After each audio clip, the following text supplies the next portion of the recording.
The rains have turned these hills and the adjacent valleys into a lush, inviting carpet of greenery. The sounds of nature add to the allure that is Kapedo. It has been like this for years, decades even.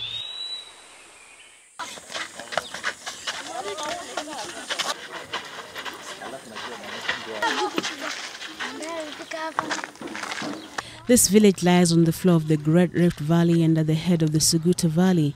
It also sits at the border of the counties of Baringo and Turkana.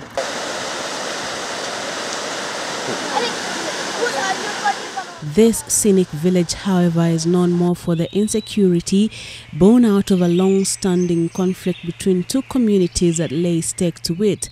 Kutoka Kapedo mpaka Lomelo mpaka na Peyton inaenda through mpaka Maya. Ndio mpaka iko ya mzungu ambaye aliweka tangu ukoloni. So hata ukija na GPS unaweza kuset kutoka Kapedo upatikane inaonyesha mpaka Maya.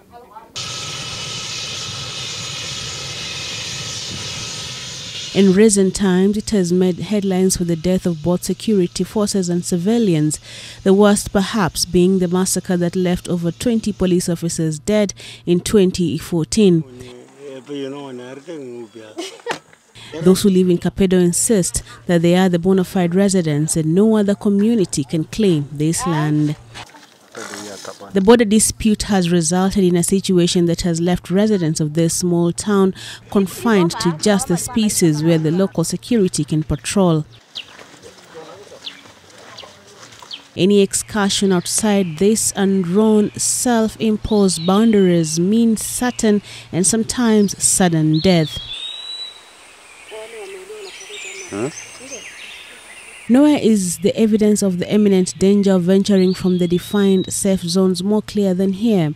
Beneath these mounds of stone lay the remains of hundreds of residents who lost their lives due to insecurity. The local sub-chief says they have lost count of the men, women and children who were felled in the conflict here. The latest victim died just 2 weeks ago, an old man, the assistant chief tells us. Ya mwisho kabisa ilifanyika last week. Kuna mzee alitoka kaenda kutafuta kuni. Unajua sasa hapa hatuna mifugo, hatuna mashamba. Vijana wanategemea labda mtu ajiende tu aende atafute kuni, alete auze. Sasa kuna mzee alienda juzi tu aliuliwa pale. Alienda kutafuta kuni. Sasa ndio akapatikana huko akauliwa. Na ni mzee kabisa maskini, hana namna. Aliacha bibi yake na watoto. Inside the village, more stories of widows and orphans abound.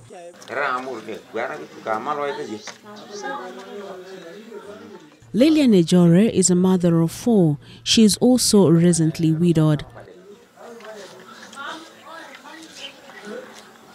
Her husband was a senior chief of the neighboring Lomelo village in charge of ensuring security in that area. That did not save him from the same vice he had fought for 7 years. A normal trip to retrieve his livestock saw him fall to the guns that exist in plenty in these communities. Alikuwa anaenda tu kuchunga mbuzi. Alikuwa anaenda tu yani kutembea tu.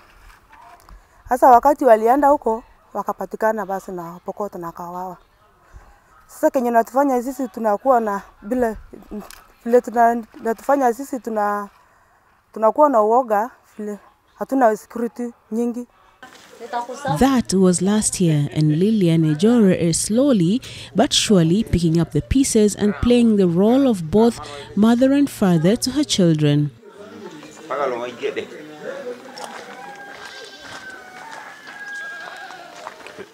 Sharon Loquat is similarly a widow.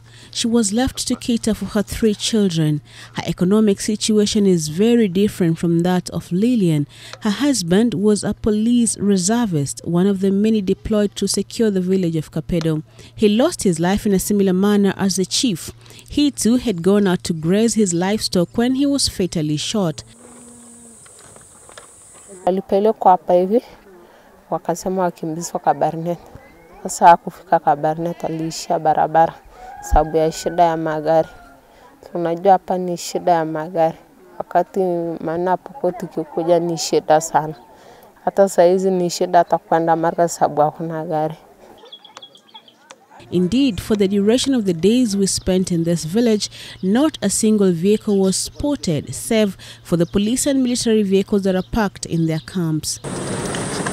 Moving from one point to another is a tall order here. The insecurity in the area means that no vehicle can venture out unaccompanied by the police or the army that has set up camp in the area. Doing so is tantamount to signing one's death certificate, the locals say. But move they must, and so they turn to the local police. The security forces are not enemies, but as security forces, we are friends, and we need things to be peaceful and people to live in harmony. One such trip ended in tragedy in December of last year. An administration police lorry that was returning to Kapedo from Marigat overturned and killed 19 people on board. Most of them had hiked a lift from the security forces. Tunangangana kwa gari moja labda ya askari. Sasa kwa bahati mbaya watu pia wanakufa. Juzi tulipoteza watu karibu 21 kwa sababu ya insecurity, kwa sababu ya mambo na transportation. Hiyo kabisa hata kama kuna njaa kuna nini, lakini sasa hiyo kabisa ndio imekuwa kabisa shida.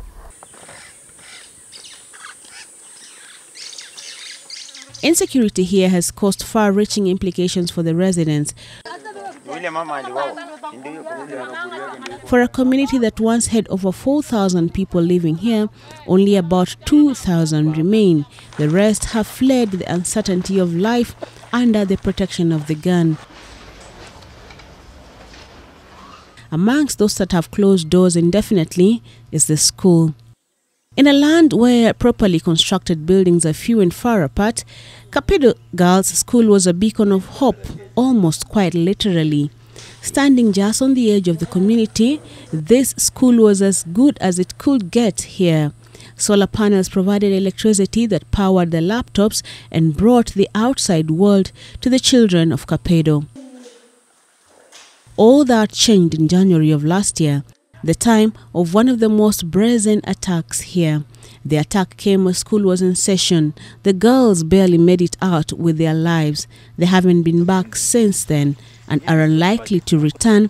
That is until the situation improves. Tulifunga na siku watoto walipigwa na walimu mpaka askari wao alipigwa risasi ya mguu. Sasa hiyo ilikuwa kabisa hata watoto karibu marisasi umaliza watoto. Lakini sasa tukaamua acha tufunge shule waende wote huko kijiji. Another school, this one more removed from the border, has also closed its doors to learners. There aren't enough reservists to guard the students and their teachers in school. The reservists, numbering about 20, have to ensure that life goes on here unhindered, at least to the best of their abilities.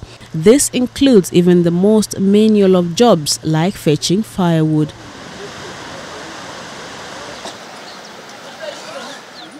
Most early mornings find 3 to 5 reservists making the walk to the river Suguta.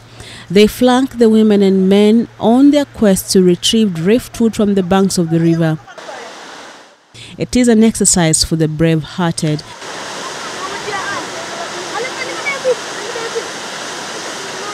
And these young ones of Kapedo have had no option but to master it. They move as one with the waves,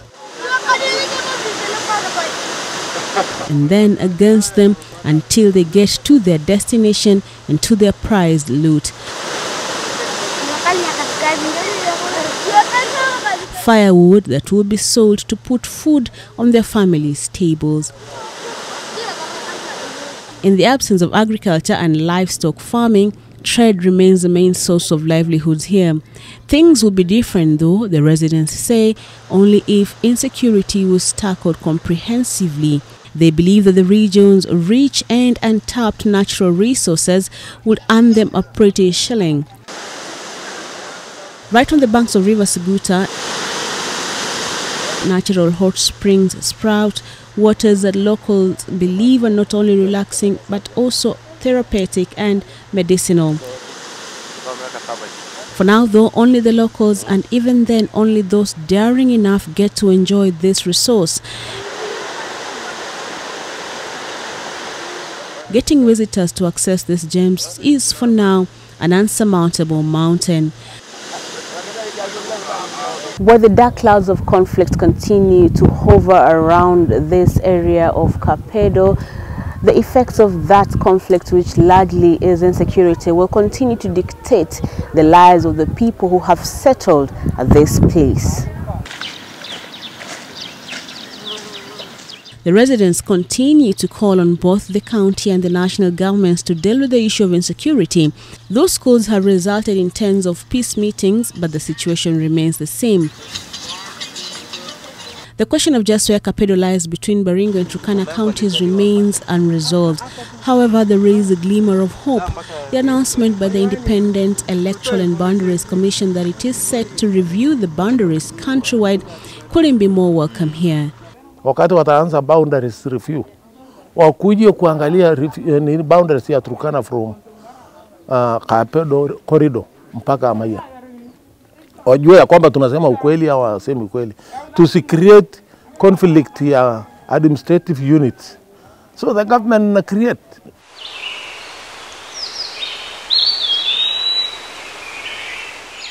The people that can actually assist us here is the IPC. IPC actually should take their position and come and actually clear this thing. Because we have lost a lot of lives. People have perished from Turkana County. People have also died from the Baringo County because of that kind of prolonged waiting to get to understand the boundary. So I'm calling upon the IPC. Because us in Baringo, that Kapedo is in Baringo. And when you get to Turkana, Turkana are saying it is in Turkana. So we wish that the IPC should come on board, because that's their mandate. While they wait on the IEBC to do what it must, women like Sharon and Lillian will continue to live with the burden that is insecurity and the beautiful Valley of Death as Kapedo has come to be known. Brenda, Wanga, NTV in Kapedo.